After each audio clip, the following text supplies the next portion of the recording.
අපි උදේවරුේ සාකච්ඡා කළේ අනිච්ච වැඩිම පිළිබඳව නැවත නැවතත් විග්‍රහ කරලා දෙන්න කාරණයක්. මේ අනිච්චයි කියන වචනේ ඒ වගේ හැම අවස්ථාවකම තමා අකමැති දෙයක් සිද්ධ වෙන. Tamanට කරදරයක් ඇති වෙන දෙයක් සිද්ධ වෙන අවස්ථා තියෙනවා. ඒ අවස්ථාව වාගේම ප්‍රියමනාප දේවල් සිද්ධ වෙන අවස්ථා තියෙනවා. මේ අවස්ථා දෙක ගැන බලන්න පුරුදු වෙන්න ඕන ක්‍රමයක් තියෙනවා. අප්‍රිය අමනාප අවස්ථාවකට මොහොන දෙන්න වුණාම ඒ බඳු අවස්ථාවක මුල බලන්න පුරුදු වෙන්න ඕනේ. යම් ප්‍රියමනාපයකින් යමක් ඇසුරු කරන්න ගිහිල්ලා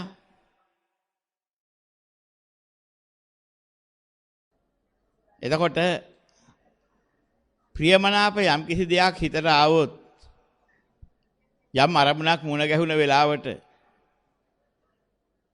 ඒකේ අවසානයේ කොහොමද කියලා මෙනෙහි කරලා පුරුදු වෙන්න ඕන බලන්න. ඒ ප්‍රියමනාපේ නිසා මොනවද Tamanට එකතු වුනේ? මම කියන ගොඩට මගේ කියන ගොඩට මොනවද එකතු වෙච්ච දේවල්? ඒ ගැන සිහි කරන්න පුරුදු වෙන්න. ඒ මම කියන මගේ කියන ඒවා කොයිතරම් කාලයකට ප්‍රියමනාප දේවල් වශයෙන් පවතින ඒවාද? ඒ தත්ත්වය හිතලා බලන්න පුරුදු වෙන්න ඕනේ. එතකොට දකින්න ඒවැය තියෙන කාල සීමාව. මේ මම කියපු මගේ කියපු ඒවාට එකතු වෙච්ච ප්‍රියමනාප දේවල් මේ මනුෂ්‍ය ජීවිතයක නා වැඩිම කාලේ අවුරුදු 60 70යි. ඒ 60 70 තුළ හදාගත්ත භෞතික දේවල් අවසාන එක තමම මැරෙනවා. ඒක ඒ දේවල් විනාශ වෙනවා. සම්බන්ධයෙන් ඉවත් වෙන එකක් ඔය අතර කොහෙන් හෝ සිද්ධ වෙනවා. යමක් බලාපොරොත්තු වෙන ප්‍රියමනාප වැඩි වුණා නම් ඒ තරමට අපි ඒක මම කරගන්න මගේ කරගන්න අදහස් පතුරවනවා. ඊට වටිනාකමක් දෙන්න අපි පුරුදු වෙලා තියෙනවා. විවිධ මට්ටමේ වටිනාකම් දෙනවා. මම කියන දේ තුල මගේ කියන දේවල් තුලට විවිධ වටිනාකම් දීලා තියෙනවා. හැම කෙනාම තම තමයි වටිනාකමක් දෙනවා. ඒ වටිනාකම වැඩි දේවල් රැකගන්න ඊට වඩා අඩු වටිනාකමක් දීපු දේවල් ගෝචර කරනවා ගොදුරු කරනවා. අන්නලා දුක් වෙවි හරි එහෙම කරනවා. දැන් ශරීරයට ආසාව වැඩි වුණොත් වැඩි වටිනාකමක් කයට දෙනවා. නිරෝගීව ඉන්න හැන්නම් කොච්චර හොඳද කියලා. අතේ තියෙන මුද්දටත් දෙනවා වටිනාකම. මේක රත්තරන් මුද්දක් මේක රත්තරන් බේස්ලට් එකක් ඔය ආදී වශයෙන් ගලගන්නවා. මේක රත්තරන් මාලයක්. ඒකකට වටිනාකමක් දීලා තියෙනවා. හැබැයි ආරංචි වෙනවා දැනගන්න හැම වෙනවා කය ඇතුලේ පිළිකාවක් නැත්නම් මේ වගේ අමාරුවක් එනවා. ලොකු ආබාධයක්. දැමතියා මේකට බේත ගත්තොත් මෙන්න මේ ගාණ යනවා. හැබැයි බේතට ලක්ෂ මෙච්චර යනවා. දැන් මොකද කරන්නේ? වටිනාකම දීලා තිබිච්ච මුද්ද බේස්ලට් එක ඔක්කොම විකුණනවා. ඒක විකුණගන්නේ ඊට වඩා වටිනාකමක් දීලා තිබිච්ච කය රැක ගන්න. අනේ මගේ මුද්ද අනේ මගේ බේස්ලට් එක කියලා දුක් වෙනවා. මට මෙහෙම කර්ම රෝගයක් හැදුණානේ කියලාත් අඬනවා. ඒ රෝගී සුව කරගන්න අර වටිනා දේවල් ගේ දොර ඊට කලම් පවා උගත් තියනවා විකුණනවා. එහෙනම් ඒවට දීලා තින්නේ මගේ කියන ඒවාට දීලා තියෙන්නේ මම කියන ඒවාට දුන්නට වැඩියේ අඩු තැන. හැබැයි විවිධ තානාන්තර විවිධ මට්ටමේ වටිනාකම් දීලා තියෙන්නේ අපි. ඒ වටිනාකම් දුන්නේවා මේ විදිහට ගෙනිච්චට ඔය වටිනාකම් එක්ක සමහර ඒවා වහිනවා. සමහර ඒවා නැති වෙලා යනවා. සමහර වටිනා වස්තු වටිනා දේවල් හුරු පැහැර ගන්නවා. සමහර වටිනා දේවල් ලෙඩ දුක් හැදිලා විනාශ වෙනවා. සමහර වටිනා දේවල් වල වටිනාකම බහැලා යනවා. මෙම නොඑක ආකාරයෙන් වටිනාකම බිඳෙනකොට Taman තිබ වටිනාකම වාගේම ශෝකෙකුත් එනවා. හැබැයි ප්‍රඥාවෙන් තොරනම් ඒක ශෝක පරිදේව දුක් දොමනස් උපායාසයන්ටත් මුල් වෙනවා. ඒතොර දකින්න ඕනේ. මම කියන එක රැකගන්න වටිනාකම් දීලා තියෙනවා. ඒ මම කියන්නේ ලෙඩ රෝග හැදෙන දෙයක්. ඉතින් හැම මොහොතක් ගානේ පෙළෙනවා. මට මොකක්වත් කරදරයක් වෙයිද? වටිනා දීප තරමට ඔහු අනිත්‍යයට ගොදුරු වෙලා. පෙළෙන ලක්ෂණයට ගොදුරු වෙලා ඉන්නේ. සියල්ල අනිත්‍යයි කිව්වට ඒ අනිත්‍යතාවය මොකද්ද කියලා අපි දකින්න ඕනේ. ඒ අනිත්‍යතාවයෙන් මිදෙන්න බැයිද කියලා දකින්න ඕනේ. ලෝකේ ස්ථිර නැහැ කිව්වොත් ස්ථිර නැති එකකින් මිදෙන්න අපිට බෑ. ස්ථිර නැති එක ස්ථිර නැතුවමයි. හැබැයි මේ අනිත්‍ය කියන්නේ අපිට අද පෙන්වන්න ලසන්නේ අනිත්‍ය කියන්නේ ස්ථිර නැහැ කියලා. ස්ථිර නැහැ කියන එකක් තියෙනවා තමයි. හැබැයි ඒක අපිට මිදෙන්න පුළුවන් එකක් නෙමෙයිනේ. අනිත්‍ය කියන්නේ ඊට වඩා වෙනස් දෙයක්. වටිනාකමක් දුන්නොත් තමයි අපි පෙලෙන්න පටන් ගන්න. යමකින් පෙලෙනවා නම් ඒ ලක්ෂණයටයි අනිත්‍ය කිව්වේ. දැන් හරි ගැඹුරු දෙයක් හොඳට හිතලා බලන්න. මේ ගැන හොඳට හිතලා බලන්න පුරුදු වෙන්න. යමක් අනිත්‍යයි. අනිත්‍ය දෙයින් මිදෙන්නේ කොහොමද? දැන් මේක හොඳට හිතලා බලන්න ඕනේ. අපි ඇසුරු කරගෙන ඉඳද්දිත් අනිත්‍ය වලින් මිදුන්නේ නැත්නම් දුකෙන් මිදෙන්නත් බෑ. යදා නිච්ඡං තන් දුක්ඛං. යමක් අනිත්‍ය නම් ඒක දුකයි. දුකෙන් මිදුනොත් නිවන. ඉන් ජීවත් වෙලා ඉන්නකන් දුකෙන් මිදීමකුත් තියෙනවා. අනිත්‍ය සත්‍යයෙන් මිදුනොත් තමයි දුකෙන් මිදීමකුත් එන්නේ. එහෙනම් දුකෙනුත් මිදුණා නම් අනිත්‍යවලුනුත් මිදුණා නම් එතන අනාත්මේනුත් මිදුණා. එහෙනම් මේ අනිත්‍ය දුක්ඛ අනාත්ම කියන්නේ මොනවද කියලා හිතලා බලන්න ඕනේ. අවිද්‍යාව නිසා ගොඩනගා ගන්න කාරණා තුනක් තියෙනවා, ලක්ෂණ තුනක්. මෙන්න මේක අනිත්‍ය දුක්ඛ අනාත්ම. නිත්‍ය සුඛ අත්ත වශයෙන් සුඛ වශයෙන් ගොඩනගන්නේ අවිද්‍යාවෙන්.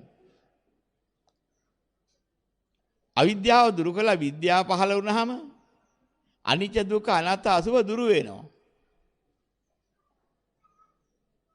එහෙනම් ස්ථිර නැති ලෝකේ ස්ථිර කරන්න අපිට බෑ. අනිත්‍ය ලෝකේ අනිත්‍ය වලින් මිදෙන්න පුළුවන්. මේ ගැඹුරු තැනක් විග්‍රහ කරන්න හොඳට හිතලා බලන්න. ස්ථිර නැති ලෝකේ ස්ථිර නැති බවෙන් මිදෙන්න බෑ. ලෝකේ ඇතුලේ ඉන්නකම්. හැබැයි අනිත්‍ය ලෝකේ අනිත්‍යතාවයෙන් මිදුණ හැකි. යමක් අනිත්‍ය නම් ඒක දුකයි. රාතන් වහන්සේ බොහෝ කර දුකෙන් නිදහස්. උන්වහන්සේට අල්ප මාත්‍ර දුකක් ඉතුරු වෙලා තියෙන්නේ. ඒ තමයි කායික දුක්ඛය. අනිත්‍යවල ඉන්නකන් තමයි මානසික දුකෙන් පෙළෙන්නේ. වැඩි හරියක් ඉන්නේ මානසික දුක්ඛයෙන්. ලෝක සත්‍යෝ. ඒතර අනිත්‍ය නිසායි දුක. එහෙනම් අනිත්‍ය කියන්නේ මොකද්ද? දැන් හොයලා බලන්න ඕනේ.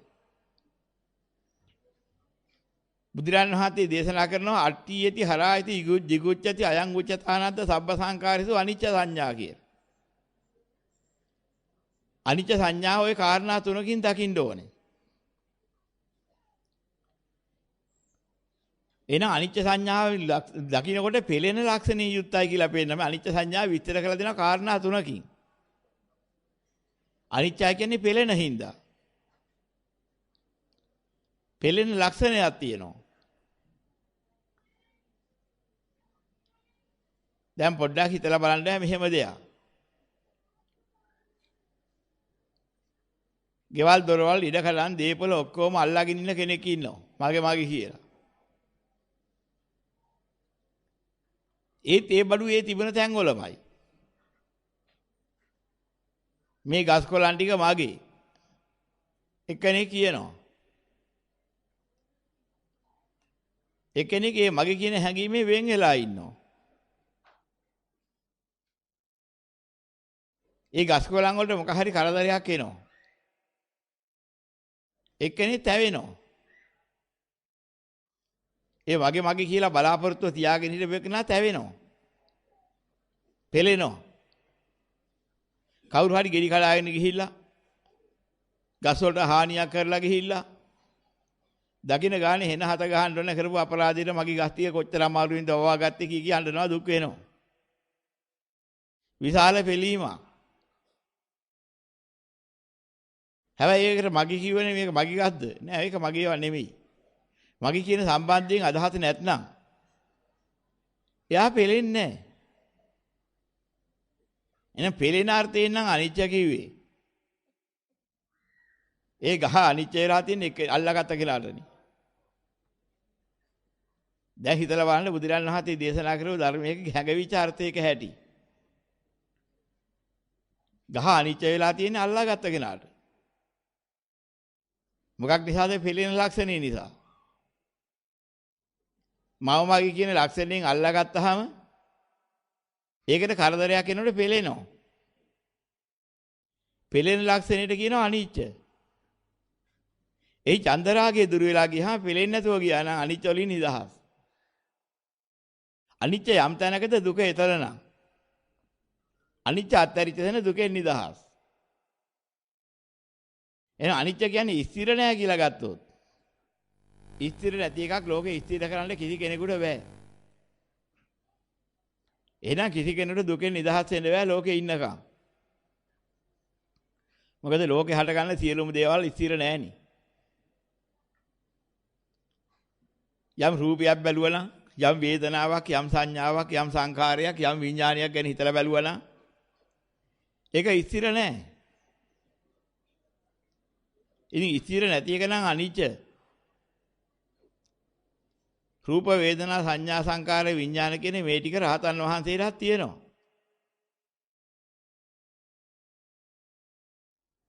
අනිත්‍යවල ඉන්නකන් දුකෙ මිදෙන්න බැයි නා යද අනිච්චං තන් දුක්ඛං කියනකොට. යමක් අනිත්‍ය නම් ඒක දුකයි කිව්වා නම්. ඒ රූප වේදනා සංඥා සංකාර විඥාන ඔක්කොම දුක්ඛස්කන්ධයේ දුකයි කියලා කියනවා. ඒ දුකෙන් නිදහස් වෙනවා කියන එකටපත් වෙන්න බෑ. පැවැත්ම ඉන්නකම්. හැබැයි පැහැදිලිව දන්න දෙයක් තියෙනවා. විශාල දුකෙන් නිදහස් වීමක් රහතන් වහන්සේ ලබනවා. දුක්ඛ නිරෝධය ප්‍රත්‍යාස කරනවා. එදා රහතන් වහන්සේට අඬන්න ශෝක වෙන්න දෙයක් නැහැ. එහෙම ශෝකයක් එන්නේ නැහැ. දුකක් එන්නේ නැහැ. එනම් පෙලෙන්නේ නැති නිසා ඊයේ දුක එන්නේ නැත්තේ. පෙලෙන ලක්ෂණේ මිදිලා. අති සූක්ෂම තැන. දැන් මරා දමනවා කිව්වත් රහතන් වහන්සේ නම් පෙලෙන්නේ නැහැ. ඉතින් ඔය බොරුවට රහත් වෙලා ඉන්නේ පොඩ්ඩක් හිතලා බලන්න ඕනේ. එහෙම එකක් කළොත් තමයි පෙලෙනවද නැද්ද කිය. රහත් ඵලයේ තියෙන ස්වභාවය හරියට දන්නේ නැතුව තම රහත් කියලා නිකන් කියා ගන්න අයත් ඉන්නවා. හතුරේ කැවිදිලා පපුවට පිහියක් තියලා තද කරන්න හදනවනම් වටපිට බලලා පිහිය ඉස්සුවනම් අයින්ද දැන් මේ මරන්නමයි හදන්නේ කියලා විශ්වාස වුණා නම් පොඩ්ඩක්වත් පිළිෙන්නේ නැත්නම් රහතන් වහන්සේගේ ස්වභාවය සියල්ල අනිත්‍යයි කියලා අත්දැකලා ඉවරයි නිදහස් වෙලා හැබැයි එතෙන් එනකන් අරිහත් කියලා නම් සම්මත කරන්න බෑ මාර්ගයේ වැඩෙන්න පුළුවන්. මානව උද්දාච අවිද්‍යාව සම්පූර්ණයෙන් සංසිඳිලා ගියා නම් අන්න එහෙම කෙනෙක් වෙනවා. පැරණි කතාවක් තියෙනවා දලස්සන කතාවක් ඔය සඳහා. කැලෑවක එක්තරා භික්ෂුන් වහන්සේ නමක් නිරෝධ සමාපත්තියෙන් සමවැදිලා හිටියා ගල් දෙනක. එක්තරා හොරු කණ්ඩායමක් හොරකම් කරගෙන කැලේට ඇවිදිලා. මේ ගල් දෙන ගැන ඉස්සර දන්න කට්ටිය. රාත්‍රියේ මේ ගල් දෙනට ඇවිදිලා. අර හොරකම් කරගත්ත බඩු පොට්ටනිය එක තැනකට දාලා ගොඩ ගැහුවා. කරුවලේ පේන්නේ කෙනෙක් එතන ඉන්න බව. නිරෝධ සමාපත්තියට සමවැදිලා ඉන්න කෙනෙකුට දැනෙන්නේත් නැහැ. ඇඟට විනාශයක් කරන්නත් බෑ මොනවද දැම්මත්. අර බඩු පොට්ටිනිය වලට සාතන් වහන්සේ වැහුණා. දැන් හොරු කට්ටිය ඔක්කොම කතා වෙනවා බෙදා ගන්න හැටි කරගන්න හැටි ගෙනාව දැන් ඔක්කොම.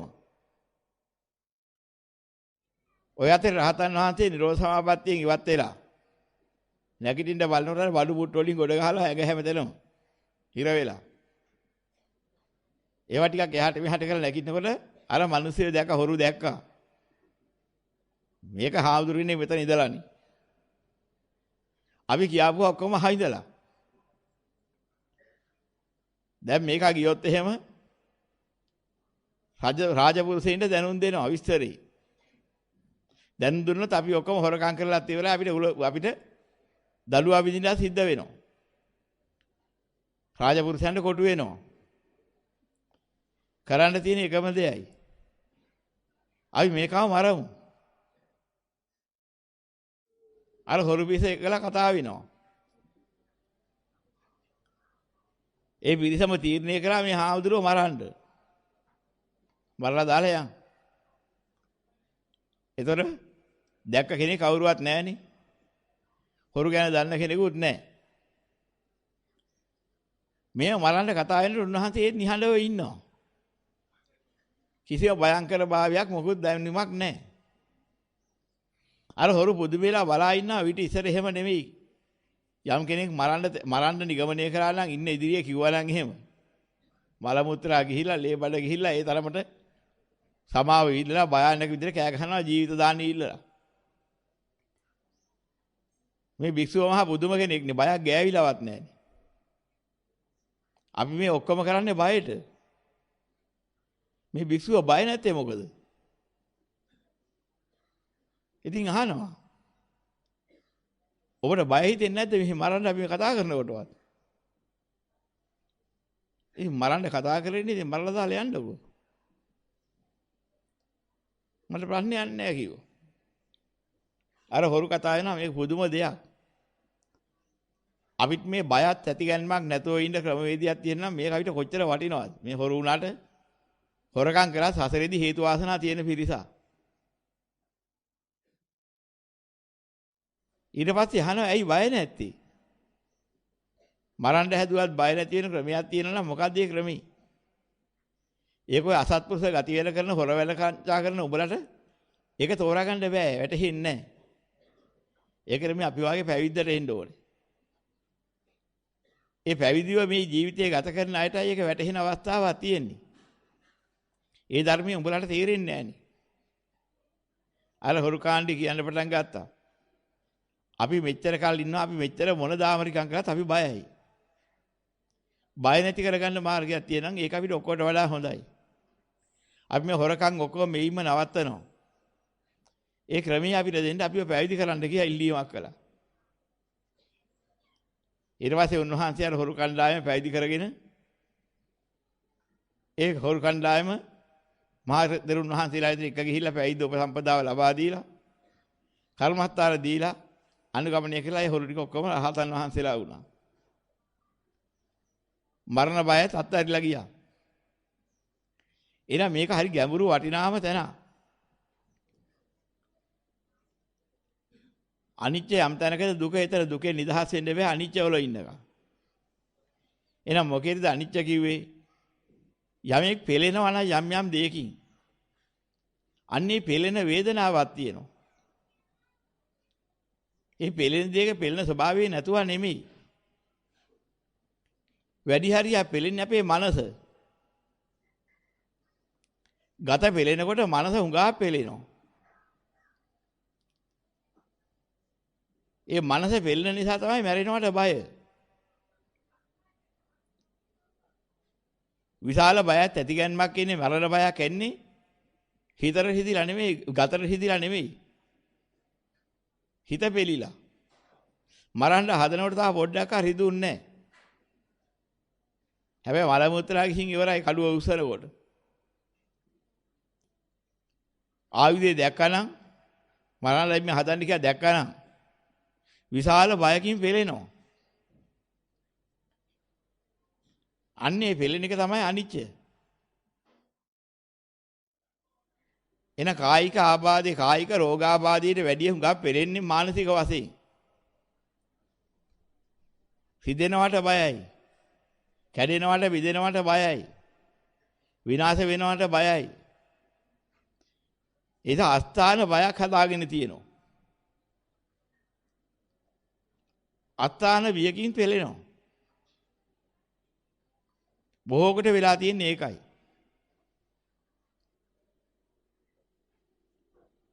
අපි ඉතින් ගොඩනගාගත්ත බයක් තියෙනවා. සිදීම වේදනාව පිළිබඳ ගොඩනගාගත්ත බයක්. මරණ බය කියන්නේ හිදෙන බය නෙමෙයි. හිතෙන් ගොඩනගාගත්ත පිළීම. අන්නේ පිළීම රහතන් වහන්සේ දුරු කරලා තියෙන්නේ. එයා මරන්න හැදුවට හිදෙන්නේ නැහැ. කායික රිදීම තියෙනවා. හැබැයි ඒ රිදීමේ එක්තරා සීමාවක් තියෙනවා. ඒ සීමාව උන්වහන්සේලා ඉවසනවා එක හැටි දැකලා. ඒ රිදීමෙන් පෙලෙන්නේත් නැහැ ඒ නිසා. යම් කිසි පෙලීමක් ඇද්ද අට්ඨියති කියවන්නේ පෙලීම. ඒ පෙලෙන ලක්ෂණේ තියෙන අවිද්‍යාවත් එක්ක. එන අනිච්ච වැදිලා තියෙන්නේ අවිද්‍යාව එක්ක. ඉතිර නැති ස්වභාවය වැදිලා තියෙන්නේ ලෝකෙත් එක්ක. ලෝකේ යමක් ඉතිරෝ පිහිටලා නැති එක ඇත්ත.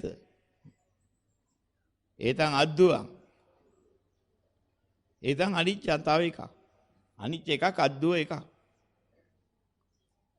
අනිච්ච කියන්නේ මේ පෙළෙන ලක්ෂණේ. එන හැම වෙලෙම දකින්න ඕනේ. මොන මොනෙන් පෙළෙනවද? පෙළීමේ දුකක් එනකොට මෙන්න මේ පෙළෙන එක තමයි මේ අනිච්ච කියන්නේ. අපි පෙළෙනවට කැමති නෑ. ආස්වාදයට කැමති. ආස්වාදයට කැමැත්ත තියෙනකොට පෙළෙන්න අකමැති. පෙළෙනකොට වේදනාව වැඩි. දැන් හොඳ ලස්සනට බොහොම ආදරයට හදන ළමයෙක් ඉන්නවා. ඒ පළවෙනි පෙළේ දෙවෙනි පෙළේ කියන පන්තියක ළමයි. පළි කියන්නේ සමාජ තත්වයන්. ඒ වගේම හතරවෙනි පන්තියේ කියන දුප්පත්ම ළමයෙක් ඉන්නවා. ඒ ළමයින්ට කවුරුවත් සලකන්න හුරුතල් කරන්න කවුරුවත් නැහැ. වෙලාවට කන්න බොන්න දෙන්න බඩිකිනි බලන්න කවුරුවත් නැහැ. නිදි කරවන්න කවුරුවත් නැහැ. ඔය දුගී මගී යාචකාදීන්ගේ ළමයි. ඉතින් කාගෙන් හරි මොනවා හරි ඉල්ලගෙන කනවා. සමහර අය බැලලත් පල්ලනවා. මෙයාට වරෙන් කාලා ඵලයන් කියලා එහෙමත් දෙනවා සැර කරලත් දෙනවා. අසභ්‍ය වචන වලින් බයිනවා. අම්මා තාත්තලාත් බයිනවා. මොන් හදලා තියෙන මොන්ගේ අම්මලා තියෙන කැතකම ඔය ආදි වශයෙන් බයිනවා. ඒ මොනවා කිව්වත් ඌ පෙලෙන්නේ නැහැ. කන්න දුන්නොත් hina වෙලා කාලා යනවා. අර පළවෙනි පෙළේ දෙවෙනි පෙළේ ළමයි හදනවා. මගේ රත්තරන් බේබි එන්නක මගේ වස්තුවේ කිය අලු එහෙම අත ගාලා අනේ මගේ රත්තරන් බේබි කණ්ඩ පොඩ්ඩක් කවනවා. හරි හුරතල් වේවි කන්නේත් ඒක කන්න කැමැත්තෙන් කන්නේ නැහැ කැමැත්ත අපෙන්නන්නේ නැහැ. කවිය කිව්වොත් එහෙම මොකද වෙන්නේ? අඬාගෙන දුවනවා දවසක් අඬන්න ඇති මට බැන්නා කිය. කාපන් කිව්වොත් එහෙම ඒ වචනේත් ඇති අඬන්න. මෙන්න මේ වගේ සමහර අය ඉන්නා මේ පෙරෙන ලක්ෂණය තුලින් නොපෙලීමේ ආස්වාදයක. ඒකත් මනස බැඳිලා තියෙන අවිද්‍යාවෙන් බැඳගත් නිගමනයක්. ලෝකේ සුවයක් හොයාගෙන ගිහින් සුවයට බැඳිලා ඉන්නවා. ඒ කෙනාට ඒකට විරුද්ධ දෙයක් එනකොට පෙලීම වැඩි. මේවා මානසිකයි.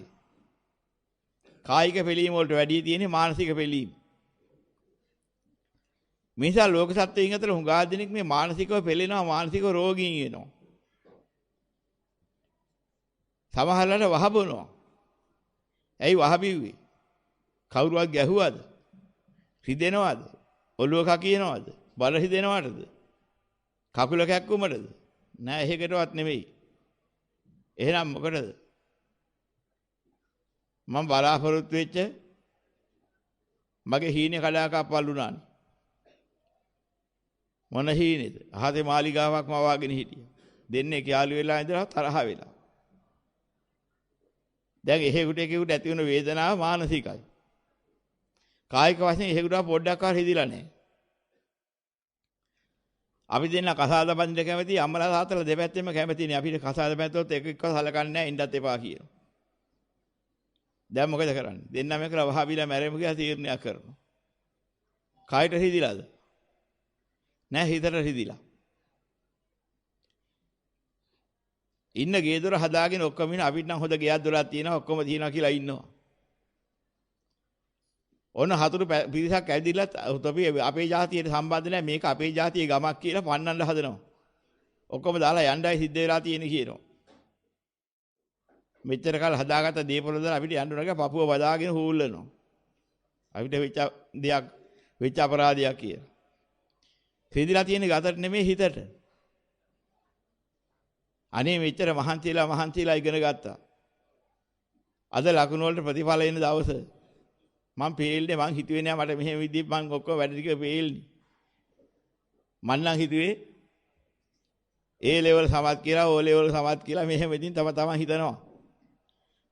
මම හීනවා මම හිටියේ මේ සැරේ සමත් වෙලා මම විශ්වවිද්‍යාලයට යන්න මම පාස් වෙලා ඇති කියලා. බලනකොට මට සාමාන්‍ය සාමාර්ථයක්වත් නැහැ නේ. මීට වඩා හොඳයි වහබීලා මැරෙන්නේ. ඒ සමහර කෙනෙක් මෙහෙමත් හිතෙනවා. හිදිලා තියෙන එක අදට නෙමෙයි, හිතට. සියදිවි හානි කරගන්න අවස්ථාවල ගෝචර වෙච්ච 100ක් කරින පරීක්ෂණයක් කරුවොත් එහෙම මැරෙන්න ඉස්සෙල්ලා. ඇයි උඹ සියදිවි හානි කරගන්න තීරණය කළේ? 99%කට වැඩි තියෙන්නේ 100%ක්ම මානසික රෝග වලට මිසක්. මට මේ ඔළුව කැක්කම ඉවසන්න බැරි හින්දා මේ සියදිවි හානි කරගන්නවා, බඩේ කැක්කම ඉවසන්න බැරි හින්දා හානි කරනවා කියන බොහෝම කලාතුරකින්. එහෙම දෙයක් අහන්නවත් නැහැ. එහෙනම් මේකෙන් දකින්න අපි වැඩි හරියක් අනිත්‍යතාවයටපත් වෙලා තියෙන මානසික වශයෙන් අවිද්‍යාව මුල් කරගෙන තියෙන පිළීම්. අපි වටිනාකමක් දීලා විවිධ හේතු මත වටිනාකම් දෙනවා ලෝකෙ මේ පැවැත්මට. පැවැත්මේ සුවතෙන් හොයනවා. සුව ස්වභාවයන් බලාපොරොත්තු වෙනවා. තත්ත්ව ආනාන්තර බලාපොරොත්තු වෙනවා. කුලමල තත්වයන්ගේ උසස්කම් බලාපොරොත්තු වෙනවා. සමාජීය ගරුණම්බු බලාපොරොත්තු වෙනවා. මෙන්න මේ જાතියේ විවිධාකාර තත්ත්වතානාන්තරයන් බලාපොරොත්තු වෙන ඇති කරගත්ත දෙයක් තියෙනවා. චන්දරාගයෙන් බැඳිලා. ඒ බැඳිලා ඉන්නේ යම් තරමටද ඒ තරමටම අනිච්ච ලක්ෂණේ දුක උහුට එනවා. ඒ කියන්නේ උහුට පෙළෙන ලක්ෂණේ යුක්තයි. දැන් මේ පිළීම වූ ගොඩනගාගත් එකක් නිසා, අවිද්‍යාවේ තීරණයක් නිසා ගොඩනැගිච්ච දෙයක් නිසා. ඕකේ යථාර්ථයේ බලපුවාම ඒකේ ස්වභාවය මේක කියලා තේරුම් ගන්නවා. තේරුම් ගත්තාම එයා දකින්න මම පෙරිලා වැඩක් නැහැ නේ. පෙරුණා කියලා මොනවා කරන්නද? මේ ලෝකේ හැටි මේකනේ. ලෝකේ ස්වභාවයක් තියෙනවා, මං ඊට විරුද්ධව වැඩ කරන්න හදනවා. අවිද්‍යාවෙන් හටගත්ත ලෝකේ ලෝභ දේශ මොහෙන් ගොඩ නැගිලා. ලෝභ දේශෙන් මොහෙන් ගොඩ නැගිච්ච සත්‍යය ලෝකේ ඉන්නවා. මම එයාගෙන් යුක්තියක් සාධාරණත්වයක් බලාපොරොත්තු වෙනවා. එහෙම අය සමග සතුටෙන් සාමීන් ජීවත් වෙන්න හිතනවා. දැන් මේ මම බලාපොරොත්තු වෙන්නේ හරියන දෙයක්ද? මේ ලෝකේ පහළ වෙලා තියෙන අවිද්‍යාවින්ද විද්‍යාවින්ද කියලා බලනකොට අවිද්‍යා පත්‍ය සංඛාරාවලින් පහළ වෙච්ච ಜಾති නේද මේ තියෙන්නේ කියලා දකින්න. එහෙනම් ඒව ඇසුරු කරන මානසිකත්වයෙන් තවදුරටත් අවිද්‍යාව සහගතව පහළ වුණාම ඒ බඳු අය අතර, ඒ බඳු ස්වභාවයන් අතර අපි බලාපොරොත්තු වෙන සැනසීම කොහේ තියෙන්නේ? එක එක ආත්මලාභයෙන් කුරල් කා ගන්න ලෝකයක් හැදුනා මිස අනිකන් අහලා හෝ තමන්ගේ ආස්වාදයන්ට ගෝචර කරගන්න ලෝකයක් හැදුනා මිස වෙන මොන જાතියේ ලෝකයක්ද හැදිලා තියෙන්නේ කියලා. යථාර්ථයේ දකින්නකොට අන්න එහෙම ලෝකයක් එක්කලා සැනසුම හොයන්න යන්නේ නැති බලාපොරොත්තුවක් එනවා. ඒ වාගේ ලෝකයක් තුළ මොනතරම් අවිද්‍යාව සහගත වෙලක්ද? සැනසුම හොයාගෙන එහෙම ලෝකයක් පරිහරණය කරනවා නම් මෙන්න මේ අදහස එනවා. මේ අදහස ආවේ නැත්නම් දකින්න අනිච්ච වැටහිලා නැහැ තව. මේ පෙලෙන්න හේතුව තව දැකලා නැහැ. මේ චන්දරාගයෙන් මුලාව නිසා අවිද්‍යාවෙන් වහගත්ත මේ தත්වෙන් තව වැහිලා නෙමෙයි ඉන්නේ. ඒ අවිද්‍යාව නිසා මේක තැනක් දීලා තියෙනවා. ලෝකේ හරි වටිනවා කියලා. ඒක තමයි තරංගයෙන් බේරෙන්න බැරුව ඉන්නේ. ඒකෙන් ජයග්‍රාහී තැනක් බලාපොරොත්තුව ඉන්නවා. විවිධ ආස්වාදයන් හොඳයි කියලා තැනක් දීලා ලකුණු දීලා ඒවා බලාපොරොත්තුෙන් ඒකේ රඟබලලි තරඟ කරනවා. ලැබුණාම උද්දාම වෙනවා. මේ සියල්ල අවිද්‍යාවේ වැඩපිළිවෙලක් නේද කියලා යථාර්ථයෙන් දකින්න දවසක් එනවා. අන්න එහෙම දකින්නකොට මොකද වෙන්නේ? Tamanටම තේරෙන්න පටන් ගන්නවා යමක චන්දරාගයක් ගොඩනැගෙනකොට අවිද්‍යාවේ නිගමනයක් නේද මේ ඉන්නේ කියලා. එහෙනම් ඒකේ විද්‍යාව මොකද්ද? චන්දරාගයේ ගොඩනැගුණේ භයානක පැත්තක් කියලා දකින්න ඕනේ.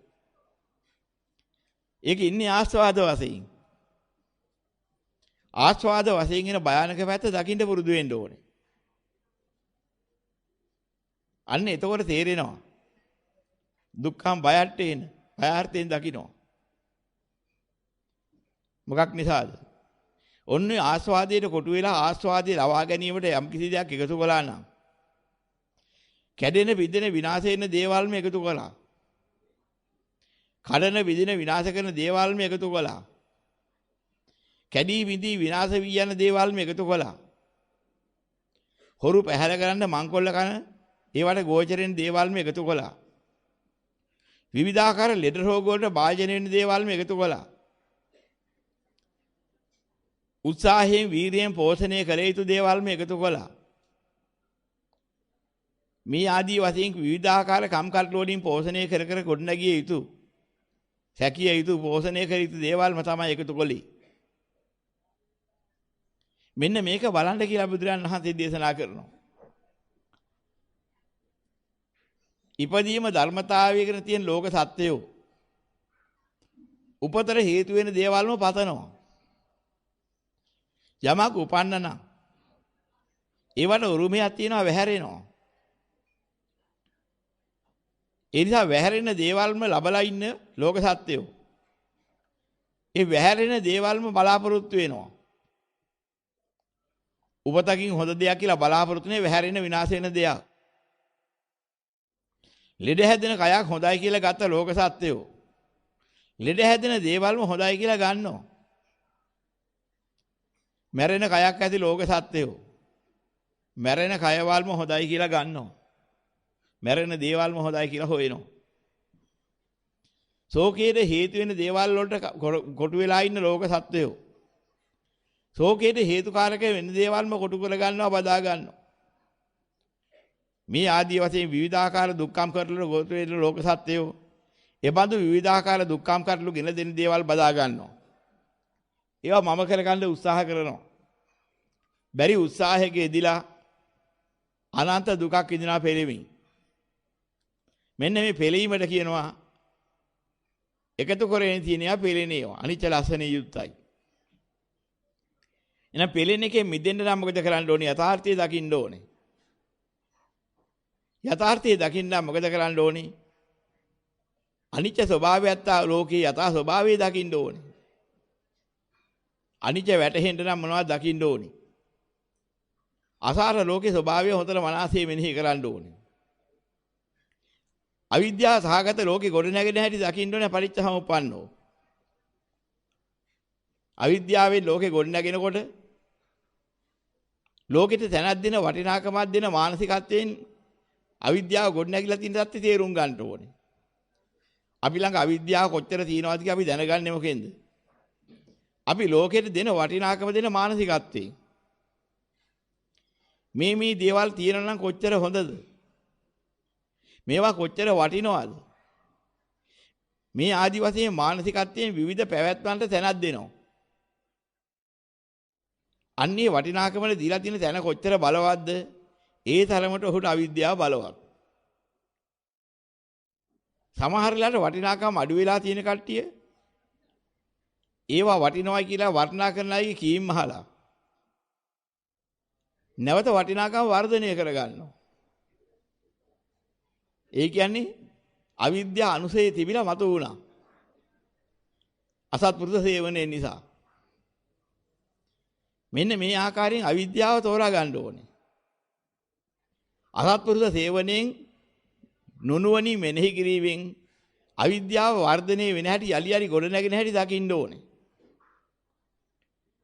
ඥානවන්තව බැලීමෙන් සත්පුරුෂ ආශ්‍රයෙන් අවිද්‍යාව නිරෝධ කරන්න පුළුවන් හැටි දකින්න ඕනේ. අවිද්‍යාව නිරෝධ කළොත් දැනගන්නේ කොහොමද?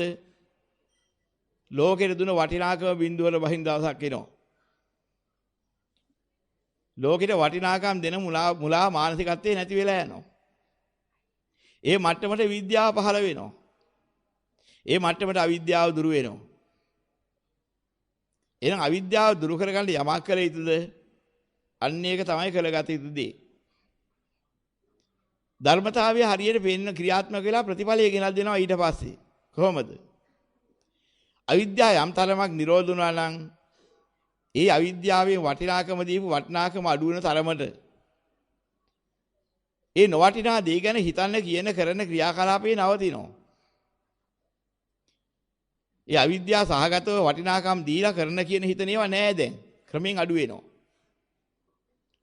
මේකට කියන අවිද්‍යාව යත්තේ වාසේස විරාග නිරෝධා සංඛාර නිරෝධෝ කියලා. සංඛාර නිරෝධ වෙන හැටි ඔය. ඒතර මොකද වෙන්නේ? සංඛාර ආහාර කියන බලවත් වෙන විඥාන වලට ආහාර නැහැ. ආහාර නිරෝධය නිසා විඥාන නිරෝධ වෙනවා. එහෙනම් විඥාන වලට ආහාර හිතවිලි ක්‍රියා වදන්. කෙබඳු ඒවද? අවිද්‍යාව සහගත හිතවිලි ක්‍රියා වදන්. අවිද්‍යාව සහගත විඥාන වලට ආහාර. අවිද්‍යාව ප්‍රත්‍යයෙන් හටගන්න විඥාන කොටසක් තියෙනවා. ඒක අවිද්‍යාව සමග යෙදෙන්නේ. අවිද්‍යා පත්‍ය සංඛාරා ආදි වශයෙන් ගන්නකොට අවිද්‍යා සම්පයුත්තා. සංඛාර පත්‍ය විඥාන සංඛාර සම්පයුත්තන් කියලා සම්පයුත්ත පරිච්ඡසමුපාද ක්‍රමයේ කියලා එකක් තියෙනවා. මේ අවිද්‍යාව සමග යෙදෙනා මේ විදිහට උපාදානෙට එනකම්. එකටම ගොඩ නැගෙනවා. මෙන්න මේ ගොඩ නැගින එකේ අවිද්‍යාව නිරෝධ කළොත් එහෙම විඥාණයට අවිද්‍යාව සහගත භාවයෙන් මිදෙනවා. විපාක විඥාණය ඉතුරු වෙනවා, කර්ම විඥාණය නවතිනවා. නිරෝධ වෙනවා. එනක ධර්මතාවය. අවිද්‍යාව දුරු වුණොත් ධර්මතාවය ඒකයි. විඥාන නිරෝධ නම් නාම රූප ගොඩ නැගින්නේ නැහැ. ඒක අවිද්‍යාව සහගත විඥානීය ස්වභාවයක් තමයි අවිද්‍යාවට අනුකූලව නාම රූපයන්ගේ ගොඩනගා දීම. ඒ මානසිකත්වයට නාම රූප බැහැගන්නේ නැහැ. ඒකයි ගොඩ නැගින්නේ නැහැ කිව්වේ. කර්ම භවයක පිහිටන්න ඕන කරන අදහස් ගොඩ නැගින්නේ නැහැ. එහෙම බලාපොරොත්තු මේ මානසිකත්වයේ ගොඩ නැගින්නේ නැතුව යනවා. විඥාන අවිද්‍යාවෙන් තොර වුණාම. ඒතොර ඇසකන දිවනාසයේ ශාරීරිය කියන ඉන්ද්‍රියන් වශයෙන් සංවරව තියෙනවා මිස අර නාම රූපයන් පසුපස හඹා යන ඒවා හොයා යන ආයතන බවටපත් වෙන්නේ නැහැ. ඔකට කියනවා සලආයතන මෙලොවදීම නිරෝධ වෙනවා. ඉන්ද්‍රිය තියෙනවා. ආයතන බවින් නිරෝධයි. ඒතොර මොකද වෙන්නේ? අවිද්‍යාව සහගත වටිනවයි කියලා අදහසින් ස්පර්ශයක් කළා නම් දැන් ඒ අදහස් ඉවරයි. එහෙම ස්පර්ශ වෙන ධර්මයක් ලෝකයෙන් ඇසුරට ගන්නෙ නැහැ. එබඳු ලෝක ස්පර්ශයෙන් නිදහස් මනස. අන්න එතකොට අවිද්‍යාව සහගත ස්පර්ශයෙන් හටගන්නේ සංස්පර්ශ කියන ඒවා. සංස්පර්ශ හටගන්නේ නැතුව යනවා. අවිද්‍යාව සහගත නැත්නම් ස්පර්ශ විතරයි තියෙන්නේ, සංස්පර්ශ නැහැ. අවිද්‍යාව සහගත ස්පර්ශ තිබුණොත් ඒවට කියනවා සංස්පර්ශ. එතකොට ඒකෙන් බිහි වෙනවා එකක්. අවිද්‍යාව සහගත වින්දනයේට කියනවා සංපාසජා වේදනා. අවිද්‍යාව දුරු කළොත් ඒක වේදනා මාත්‍රයක් විතරක් වෙනවා. සංපාසජා වේදනා ගොඩ නැගින්නේ නැහැ. දැනගෙන හිටියල් නැතත් සිද්ධිය ඔහොමයි යන්නේ. සංපාසජා වේදනා තිබුණොත් තමයි වේදනාපච්චය තණ්හා කියලා ඊළඟට භවයට බැඳෙන්නේ. බැඳෙන මානසිකත්වයේ ගොඩ නැගින්නේ. එහෙම නැත්නම් ඒ තණ්හා ගොඩ නැගින්නේ නැහැ. ඒතොර තණ්හාපච්චය උපාදාන කියන එක ඇති වෙන්න විදිහක් නැහැ. ඒ අවිද්‍යාව දුරු වෙච්චාම උපාදානිය ගොඩ නැගින්නේ නැහැ. ඒතර උපාදානපච්චය භවෝ කියන අවිද්‍යාව නිසා ගොඩ නැගිච්ච භවක් තිබුණා නම් කර්ම භවක්. දැන් මේ භව ගොඩ නැගින්නේ නැහැ. දැන් මොකද වෙන්නේ? කර්ම භවයෙන් නිදහස්. අන්න කර්ම භවයෙන් නිදහස් වුණා නම් උප්පත්ති භවයට හේතුකාරක වෙන කර්ම භවයේ දැන් ගොඩ නැගින්නේ නැත්නම් මොකද වෙන්නේ? ඕට මතු භවයකට හේතු වෙන පුනර්භවයකට හේතු වෙන්නා වූ කාරණේ එතනින් ගැලවිලා ගියා ඉවරයි. ඒ අවසාන ජාතිය. අයමන්තිමා ජාති නැති දානි පුනබ්බවෝ. මේ අන්තිම ජාතියයි මතු පුනර්භවයක් නැහැ කියන රහතන් වහන්සේගේ මානසිකත්වය පූර්ණ වෙනවා. ඔතෙන්දම සුද්ධ වුණොත්. උපරිමයට සුද්ධ වීමයි ඒ කිව්වේ.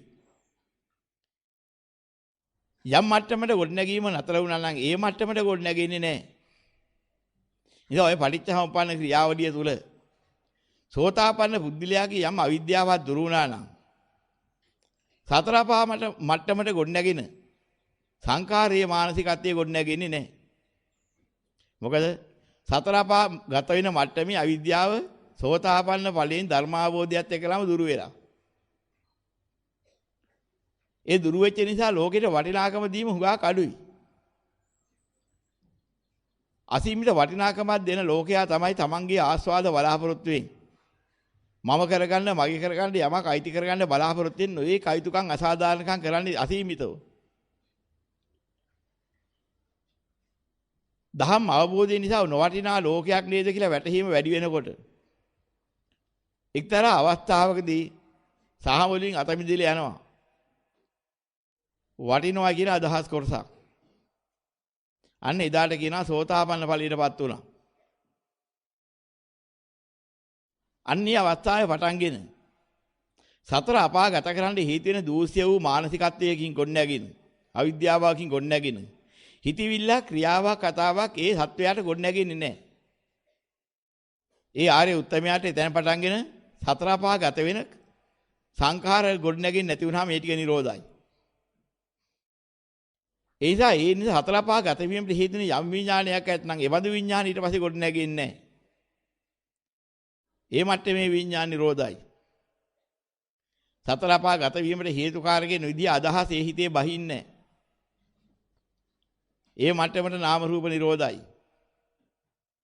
ඇතකන දිවනාතේ ශාරීරියේ මන සතර පහ ගත වීමට හේතු වෙන අයුතුකම් අසාධාරණකම් වලට මෙහෙයවෙන්නේ නැහැ. ඒවට ඒ ඉදින්නේ නැහැ. ඒ මට්ටමට සලආයත නිරෝධයි. සතර පහ ගත වීමට හේතුකාරක වන්නා වූ ආස්වාදයන්ට බැඳෙන සංස්පර්ශයක් ගොඩ නැගෙන්නේ නැහැ. ඒ මට්ටමින් සංස්පර්ශ නිරෝධයි. ওই විදිහට සංපස්සජා වේදනා නිරෝධයි. ඒ මට්ටමට සංහා නිරෝධයි, උපාදාන නිරෝධයි. ඒ මට්ටමට භව නිරෝධ වුණාට පස්සේ සතර පහ ගත වෙන කර්ම භවයක් සෝවාන් පුද්ගලයාට නැහැ. නිසා ඕක කවදාවත් සතර පාය උපදින්න හේතු නැහැ. ලබන්නේ. එයිම නිදහස්. ඉතින් මේ ක්‍රමයට පටිච්ච සමුප්පන්නවයි ඒ කාරණේ සිද්ධ වෙන්නේ. එනම් මේ ධර්මයේ තුලින් දැකගත්ත හේතුව මොකද්ද? අවිද්‍යාව තේරුම් ගන්න ඕනේ. අවිද්‍යාව සමුදේහවත් අවිද්‍යාව ගොඩනැගෙන හැටි තේරුම් ගන්න ඕනේ. අවිද්‍යාව නිරෝධයේ ස්වභාවය තේරුම් ගන්න ඕනේ. අවිද්‍යාව නිරෝධ කිරීමට ලෝක ධර්මතාවයෙන් පටිච්චසමුප්පන්නව ගොඩනැගෙන හැටි සහ අවසානයේ දකින්න ඕනේ. අවසානයේ දකින්නකොට ගොඩනැගිච්ච හැටි දකින්න ඕනේ. ඒතකොට ඒ නිසා ගෙනියන්නව මැද දකින්න ඕනේ. මුල මැද අග දකින්න ඕනේ. මොකේ මුල මැද අගද දකින්නේ? අයි මෙච්චර කාල සංසාරේ ආස්වාස කරගෙන ආපුවා මුල මැද අග. මේ නිවන් දකින්න ආස්වාසේ. මෙච්චර කාල මේ ලෝකේ අවිද්‍යාවෙන් ඇසුරට ගත්තා. ඒ අවිද්‍යාවෙන් ඇසුරට ගන්නකොට මෙන්න මුලක්. අවිද්‍යා පත්‍ය සංඛාරා කියලා ගොඩනැගෙන හැටි දකින්න ඕනේ. එතන පටන්ගෙන විඥාන නාම රූප සලආයතන ඔක්කොම මැද. ඒකේ අවසානයේ අගේ ජාති පත්‍ය ජරා මරණ ශෝක පරිදේ දුක්ඛ දෝමස පායස සම්භවಂತಿ කියන දේ හැටි දකින්න ඕනේ. මුලයි මැදයි අගයි දකින්න ඕනේ. අනුලෝම ප්‍රතිලෝම වශයෙන් උත් දකින්න ඕනේ. යම් ජරාවක් මරණයක් ශෝකයක් ආපුහම මේකට මුල් වුණේ මොකද්ද?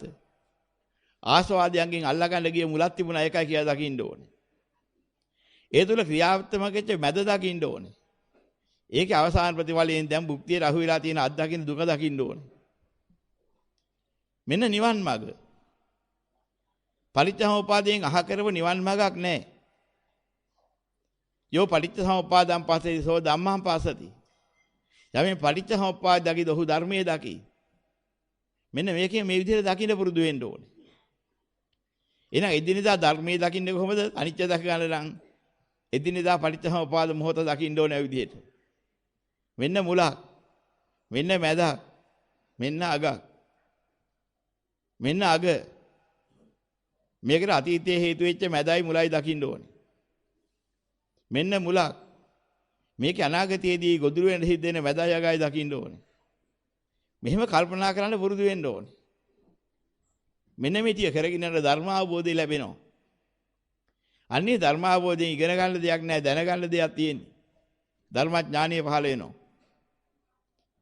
ඒතකොට දකින්නවා අවිද්‍යාවෙන් ගොඩනැගෙන ලෝකේ හැදෙන හැටි මිදෙන හැටිත් ඔක්කොම. එහෙනම් ওই ටික දකින්නකොට අපි පෙලෙන්නේ මොකක් නිසාද? මේ ටික තේරුම් ගත්තේ නැති නිසා අනිත්‍ය වලට කොට වෙලා ඉන්න හැටි දකින්නවා. දුක්ඛ ගොඩනගා ගන්න හැටි දකින්නවා. ඒ වගේම අනත්ත් දෙයක් අත්තයි කියලා අරන් ඉන්න හැටි දකින්නවා. අසුභය සුභයි කියලා තීරණයක් දීලා තියෙන හැටි දකින්නවා. අනිත්‍ය වල ස්වභාවය දකින්නවා, දුක්ඛ වල ස්වභාවය දකින්නවා, අනාත්ම ස්වභාවය දකින්නවා, අසුභයේ ස්වභාවය දැකලා චන්දරාගයේ නිදහස් වෙලා මමත්වයේ අත්හැරීම දකින්නවා. මෙන්න මේ ටික දැක්කනම් මාර්ගය වැඩිලා ඵලයේ ලැබෙන එක Tamanට තේරුම් ගන්න පුළුවන්. ඔය ක්‍රමයට හැත්ත වටහා ගන්න ඕනේ. ඉතින් අද මොකද මෙච්චරලා මේ විග්‍රහ කළා දුන්නේ? මේ දෙවෙනි වරටත් මේ ප්‍රශ්නේ අහනවා කිව්ව හින්දා තමයි මේ අනිත්‍ය වඩන්නේ කොහොමද කියලා තේරුම් කරලා දුන්නේ. දැන්වත් හොඳින් මනසේ අහලා මේක තේරුම් අරගෙන නිතර මෙනෙහි කරන්න පුරුදු වෙන්න ඕනේ ඒ විදිහට.